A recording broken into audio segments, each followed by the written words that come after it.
We're adventuring deep into the snowy terrain of ideas to meet the call of the Maker's Challenge.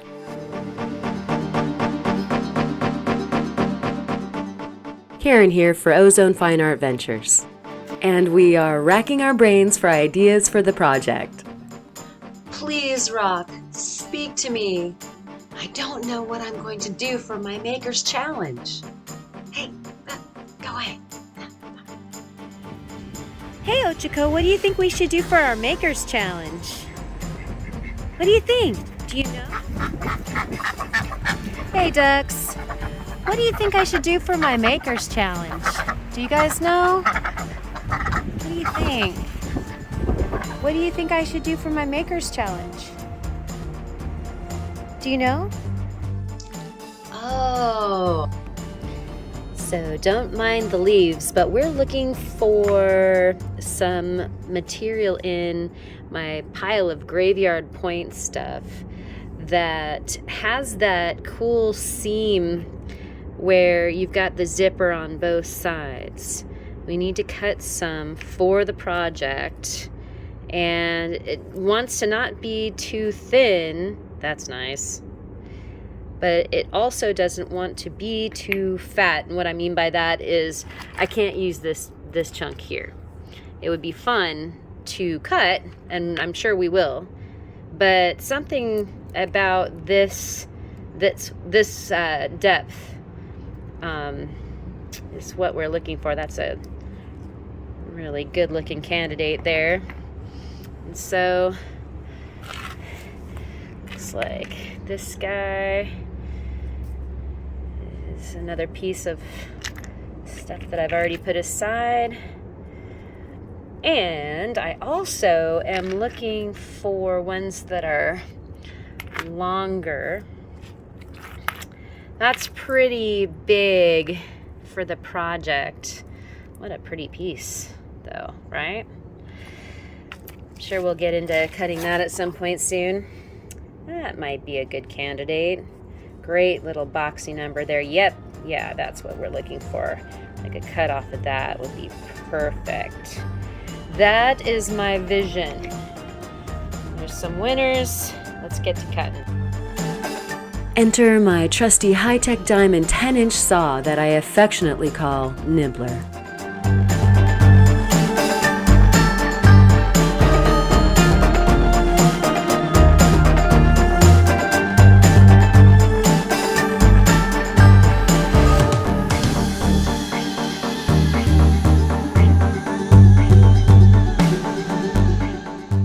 This graveyard point material was collected by Steve and I by invitation off of a private claim. There will be a video coming up documenting the journey from which these lovely chunks come from.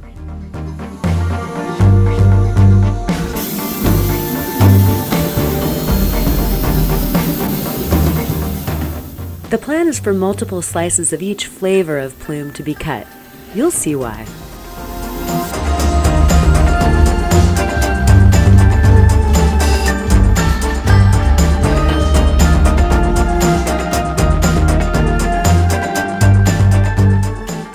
Meg, our 20-inch saw, cut this slab. If you want to see that beast, the link for the video is in the description. Right now, I'm just making some trims to this piece.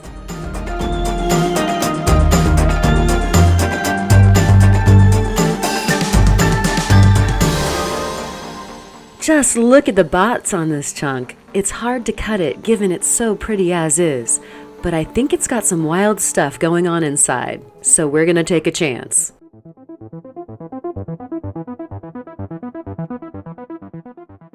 Oh yeah! Wow, look at that! Juicy plumes coming from both sides of the seam, great colors from hot reds, yellows, and oranges to cool blues, contrasted with that lacy white and marcasite sparkles diving through the whole seam. Well, all that to look at should keep us entertained while we drill holes, 4 of them, in every slab, and that's 14 of them. Happily, due to modern technology, we're not going to watch the hours that took. Yeah, let's go straight to the next step.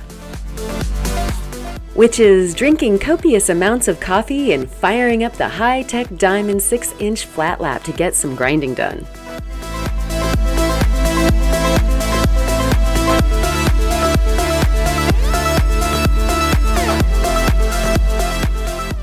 I like to start with the 100 mesh diamond disc and then finish the rough stuff with the 180 mesh diamond disc.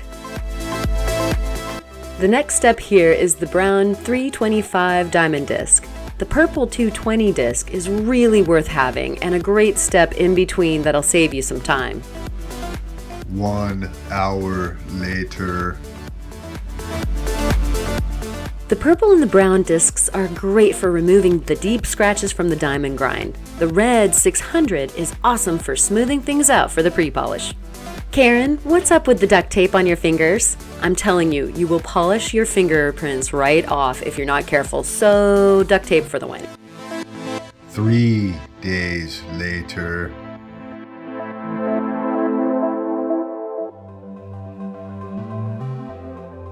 Well, there's a handful of candy. Now, off to the laces. Yes, I said laces, not races. We have some lacing to do. Okay, suffice it to say, that was a lot of work I'm not going to put you through. Our rocks are pretty well ready to go, so now we can turn our attention to some wood. What shall we use?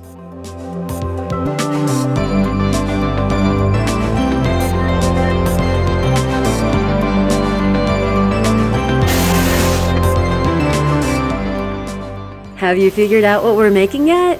Do I even know? What I do know is that adage is true. Measure twice, cut once. We're doing lots and lots of cuts.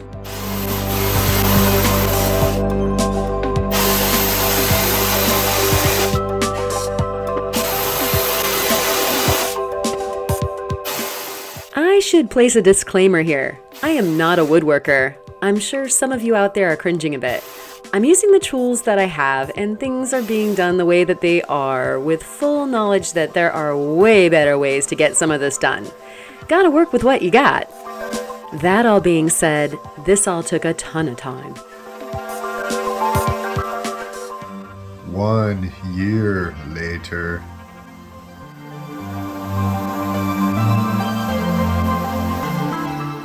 Some stuff just can't be rushed, and other things are about learning on the fly.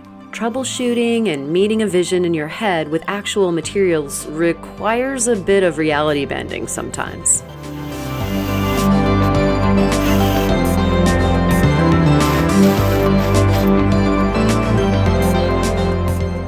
How many times have you disembarked on a journey where you had no idea how you were going to get to your destination?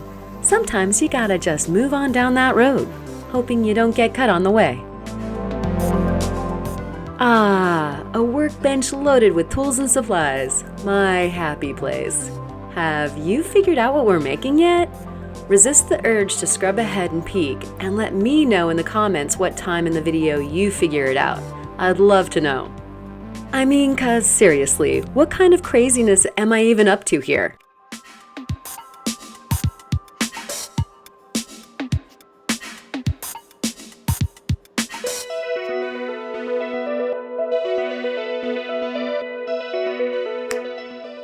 That's weird, but pretty tricky.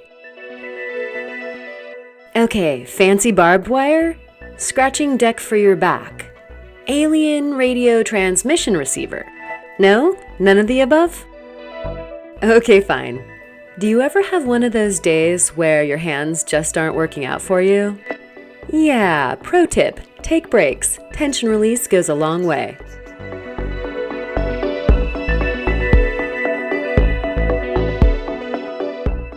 With all those cuts goes a lot of assembly. Gives a mind a bunch of time to think about upcoming projects. If you're not subscribed already and you dig this sort of thing, hit that subscribe button. It's totally free and it's a way to support the channel. It'll make sure you don't miss upcoming rock hounding hunts and more creative projects to come.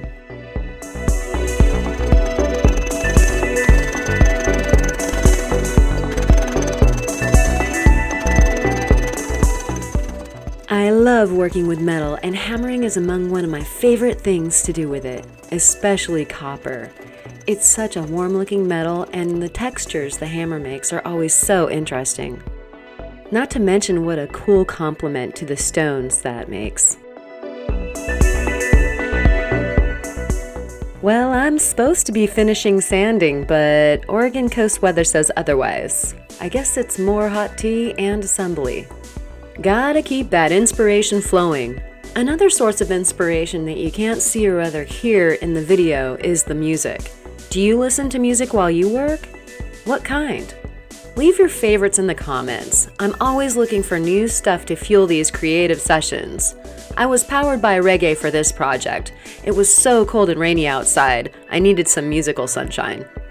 Until my mood hit the wall with the assembly. Time for some...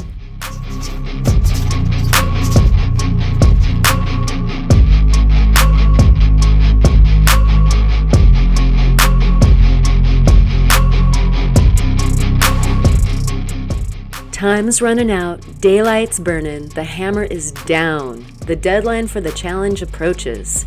At least this thing is shaping up. Do you know what we're making yet?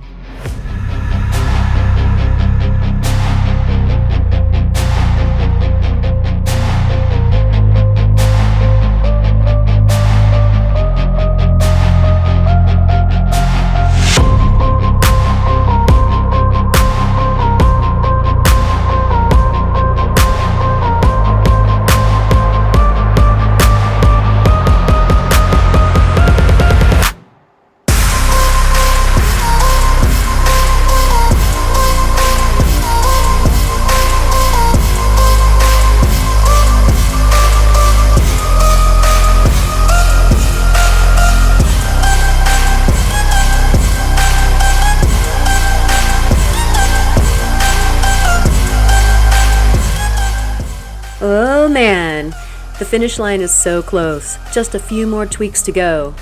I think we're going to make it. I think we're going to finish the Maker's Challenge on time. This is the culmination of a bunch of ideas, some varying skill sets, and a creative mind that likes to get me into trouble. It's always worth it to stretch out of the box, even if you sort of just made one, for all the lessons learned. And just to see that you can. Anyway, you slice it, it's time to put the maker's mark on the piece.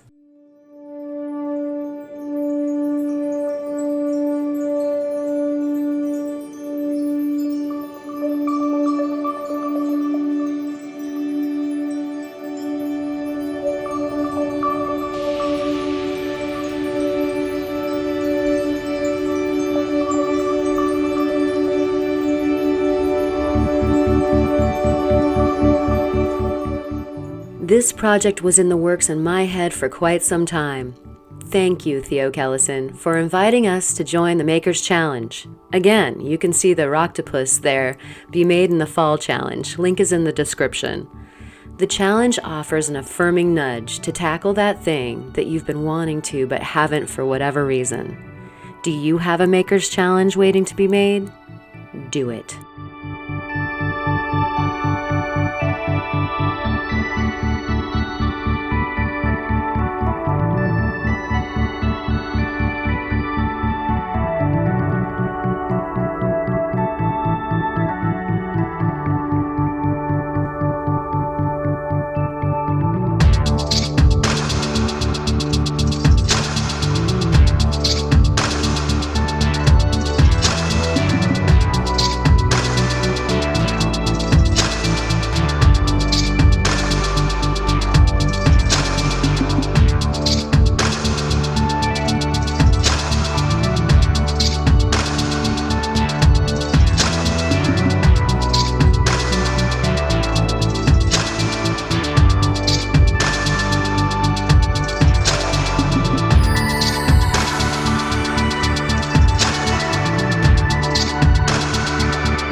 I'd like to thank you for watching. Now go out and make your light. For more information, check out ozonefineart.com and keep creating.